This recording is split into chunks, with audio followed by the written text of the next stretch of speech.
আপনি কি জানেন আপনার ঘরে যে ছোট্ট মেয়েটি খেলে বেড়াচ্ছে সে আপনার জন্য জান্নাতের চাবিকাঠি হতে পারে? অনেকে কন্যা সন্তান হলে মন খারাপ করেন বা চিন্তায় পড়ে যান, কিন্তু আজকের এই ভিডিওটি দেখার পর আপনি নিজেকে পৃথিবীর সবচেয়ে ভাগ্যবান বাবা বা মা মনে করবেন। জাহিলি যুগে কন্যা সন্তানকে যেখানে অভিশাপ মনে করা হতো, ইসলাম সেখানে কন্যা সন্তানকে জান্নাতের চাবিকাঠি হিসেবে ঘোষণা করেছে। রাসূলুল্লাহ সাল্লাল্লাহু আলাইহি ওয়াসাল্লাম আজ থেকে 1400 বছর আগে এমন কিছু সুসংবাদ দিয়ে গেছেন যা শুনলে আপনার চোখ ভিজে উঠবে। আপনি কি জানতেন আপনার মেয়েটিই হতে পারে আপনার জাহান্নামের আগুনের ঢাল? কেন নবীজি সাল্লাল্লাহু আলাইহি ওয়াসাল্লাম বলেছেন যে ব্যক্তি মেয়েদের সম্মান করবে সে জান্নাতে তার একদম পাশে থাকবে? আজকের ভিডিওতে আমরা সহিহ হাদিসের আলোতে জানব কন্যা সন্তানের সেই 15টি অবিশ্বাস্য ফজিলত যা আপনার জীবন দেখার দৃষ্টিভঙ্গি বদলে দেবে। ভিডিওটি শেষ পর্যন্ত দেখুন, কারণ শেষের হাদিসটি আপনার কলিজা ঠান্ডা করে দেবে। 1. জাহান্নাম থেকে মুক্তি। নবীজি সাল্লাল্লাহু আলাইহি ওয়াসাল্লাম বলেছেন, যাকে কন্যা সন্তান দিয়ে পরীক্ষা করা হয় এবং সে তাদের সাথে সদয় আচরণ করে, তারা তার জন্য জাহান্নাম থেকে রক্ষাকারী ঢাল হবে। সহিহ বুখারী ও মুসলিম। 2. জান্নাতের নিশ্চয়তা। যে ব্যক্তি 3টি কন্যা সন্তানকে লালন পালন করবে, তাদের শিষ্টাচার শেখাবে এবং তাদের বিয়ে দেবে, তার জন্য জান্নাত অবধারিত। আবু দাউদ। 3. রাসূল সাল্লাল্লাহু আলাইহি ওয়াসাল্লামের প্রতিবেশী হওয়া।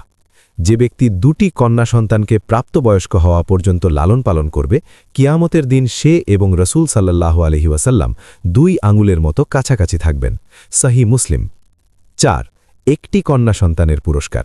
এমনকি কারো যদি একটি মাত্র কন্যা সন্তান থাকে এবং সে তাকে অবহেলা না করে সুন্দরভাবে গড়ে তোলে, তবে সেও জান্নাতে প্রবেশ করবে। আহমদ। 5. আল্লাহর বিশেষ রহমত ও আশীর্বাদ। কন্যা সন্তানরা হল মা বাবার জন্য মহান আল্লাহর পক্ষ থেকে পাঠানো বিশেষ রহমত ও আশীর্বাদ। 6.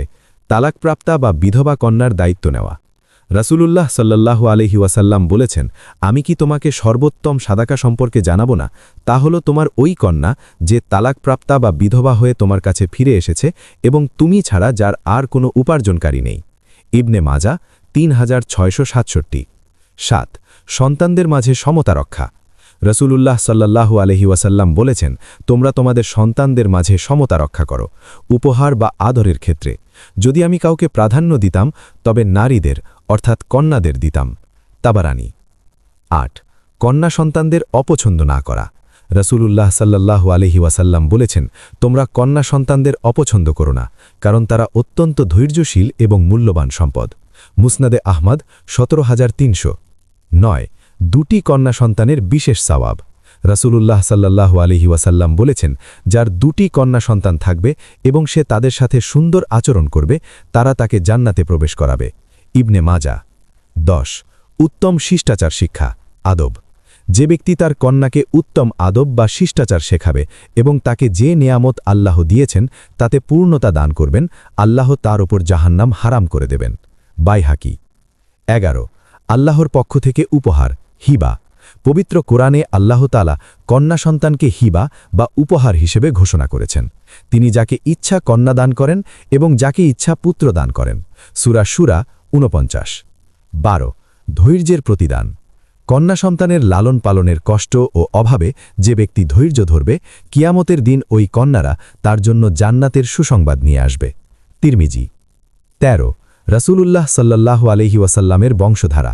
আল্লাহ তাআলা নবীজির বংশধারা তার কন্যা ফাতিমা রাদিয়াল্লাহু আনহার মাধ্যমেই জারি রেখেছেন, যা কন্যা সন্তানের এক অনন্য মর্যাদা। 14. বিয়ে দেওয়ার সওয়াব। যে ব্যক্তি তার কন্যাকে কোনো দিনদার পাত্রের কাছে বিয়ে দিল, সে যেন মহান আল্লাহর আমানত রক্ষা করল এবং তার জন্য জান্নাতের পথ সুগম হল। সহিহ বুখারী। 15. মায়ের জন্য জান্নাতের ওসিলা। আয়েশা রাদিয়াল্লাহু আনহা থেকে বর্ণিত, এক মহিলা তার 2টি কন্যাসহ এসে একটি খেজুর চাইলে তিনি তা দিলেন। মহিলাটি নিজে না খেয়ে খেজুরটি 2 ভাগ করে 2 কন্যাকে দিলেন। রাসূলুল্লাহ সাল্লাল্লাহু আলাইহি ওয়াসাল্লাম এটি শুনে বললেন, এই মহিলার জন্য জান্নাত ওয়াজিব হয়ে গেছে। সহিহ মুসলিম। তাই আপনার ঘরে যদি কন্যা সন্তান থাকে তবে তাকে অবহেলা নয়, বরং পরম মমতায় বড় করুন। মনে রাখবেন, তারা আপনার জন্য বোঝা নয়, বরং জান্নাতের পথ। আল্লাহ আমাদের সবাইকে আমাদের সন্তানদের সঠিক দ্বীনি শিক্ষায় বড় করার তৌফিক দান করুন। আমিন।